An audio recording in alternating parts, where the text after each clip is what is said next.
This segment I've called my first trip to Bozeman when I came to Bozeman. Like I said, I'd met some people from Bozeman at a youth conference in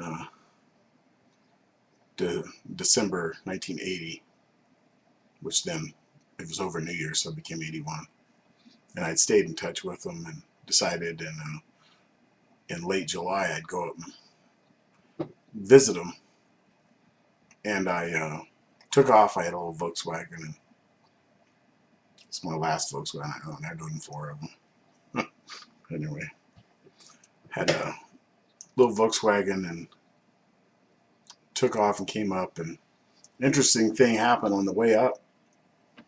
I was coming through the Badlands. I'd spent the night in Rapid City, I think, and or there close by, and took off real early in the morning. So it was about 5 o'clock in the morning. I was coming through the Badlands, coming up over a hill, and on the radio, the Beatles song "Here Comes the Sun" came on, and it was just this beautiful, picturesque, just beautiful.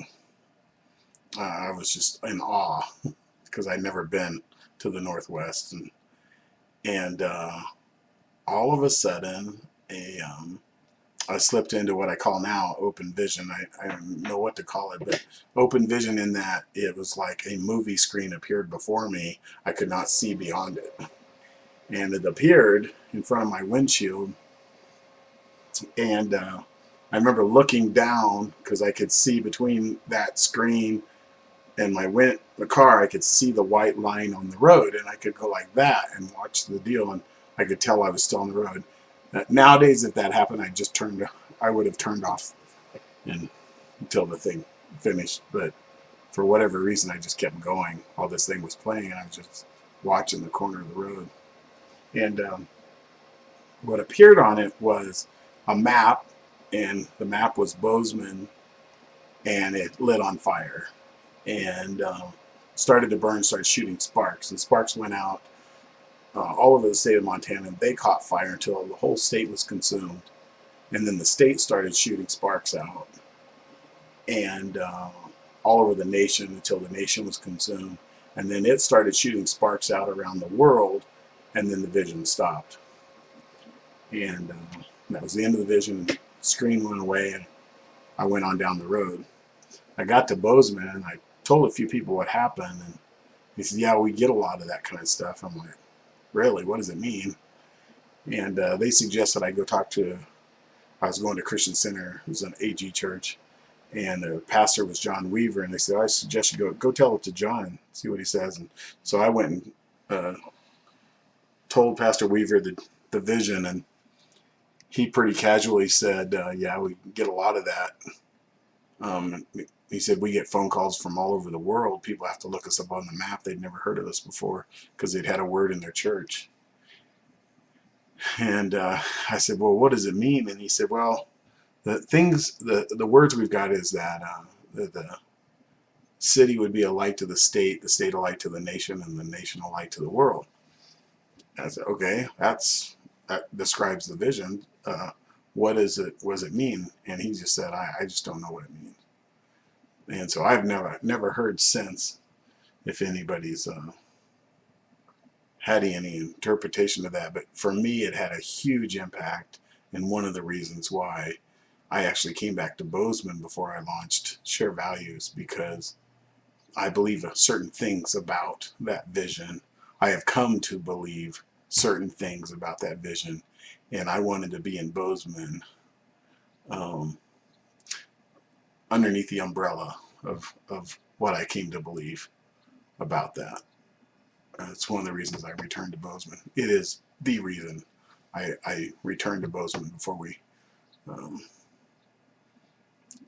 launched Share Value. But anyway, I came here, I went to the university, and we did a lot of street ministry and stuff like that. I had a habit of, when I got really depressed, because I fought depression a lot, is that I'd go out, and I was better off I went out talking to people, and I'd go out and do a lot of street stuff, just walk up to strangers and ask them if they knew the Lord, and lots of beautiful experiences out of all of that.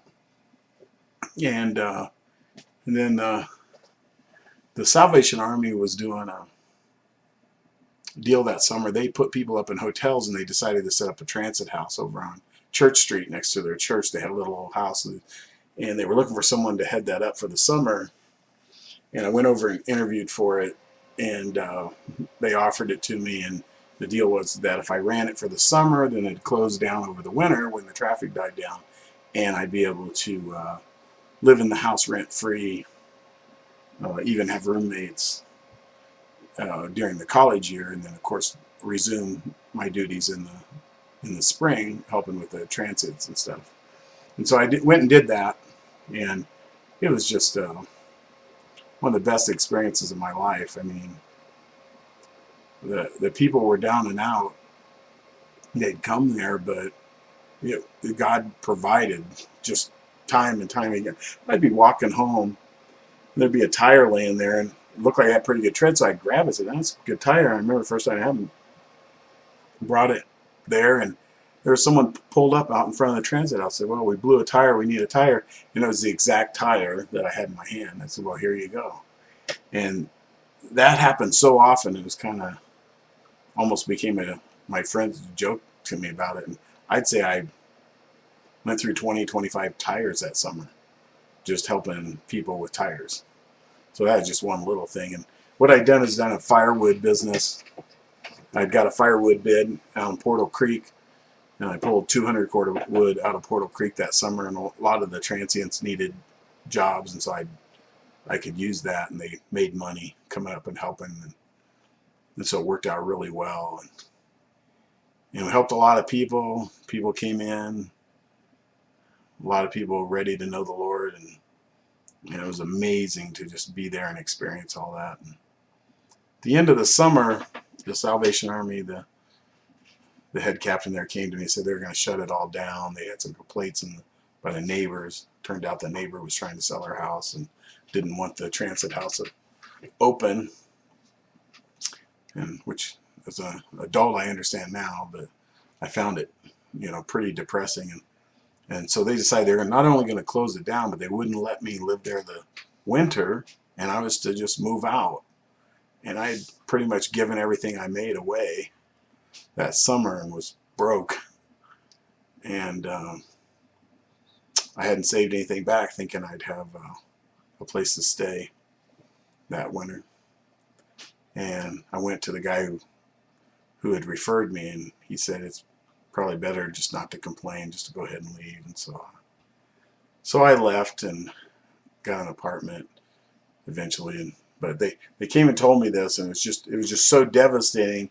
That they weren't going to honor their agreement with me. That kind of devastated me, floored me.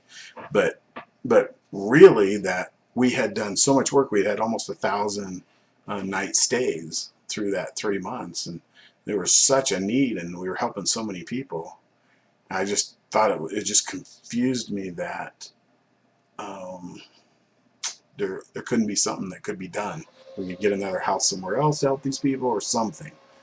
And I mean, it was just, and I really went into a depression, and that was the first real serious depression I'd had since I'd become a Christian, and it was devastating. And about 3 days after we had closed the doors, I was laying on my bed in my room, and I heard the front door open, and I was like, wow, somebody just walked in the door. No knocking, no doorbell, no. And I was like, wow, who could that be, And I was about to get up, and I looked up over my shoulder, and I could see through my room, through the bathroom, into the next room, and there was a guy standing there. And I knew, this was a what you call second heaven experience. This is a spiritual person, but he had a physical effect. So it was kind of interesting. I'd seen angels before, but I hadn't seen one that had a physical effect like that. That was different. But anyway, and I don't know what was in me, but I just said, I can't do this today. Can you come back tomorrow? And he just kind of nodded, and he turned around and left. And I laid back down, and then the day passed, and next afternoon, I was laying in my bed, and I even woke up going, "Oh, this is about the time that guy came yesterday. I better get out of here. He could actually come back." And I was a little worried. I thought I was in for a scolding because I had failed, somehow failed, you know. And but sure enough, the door opened up, and I looked up over my shoulder, and there he was. And I knew if I told him couldn't do it today, he'd be back again tomorrow. And I said, okay. I said, okay, give me a minute. So I got up and was walking in the room, and the Holy Spirit just filled the house. I mean, it was burning and glowing and burning. I mean, it was incredible. And my eyes started watering, and watering so bad I couldn't see. And so I put my hands like this up over my eyes, and not that it helped, but it mentally helped me, I guess. But my eyes were still watering. I was wiping. So I followed him into the living room. He motioned for me to sit on the couch, and he sat across from me where I was sitting, across the coffee table, and Indian style, if you would, on the floor. And he motioned for me to read, and I looked down. My Bible was laid open to Matthew 1. And so I started reading. I got through a chapter like 3 or 4 words at a time because there was water coming out of my eyes. I couldn't read very well. And I finally said to him, I said, you know, I can't hardly read here. And I don't know what this is about. You know, what's going on. And then he said this to me. He said, I will raise this up, and I will raise that up, and I will put this down, and I will put that down. But what's important is that my gospel be preached. And this is pretty much instantaneous. I felt like 1,000,000 pounds fell off me. And I realized, you know, I was there for the summer. I was appointed for summer. And whatever the reasons for it to be closed down, its time was up, and that was that.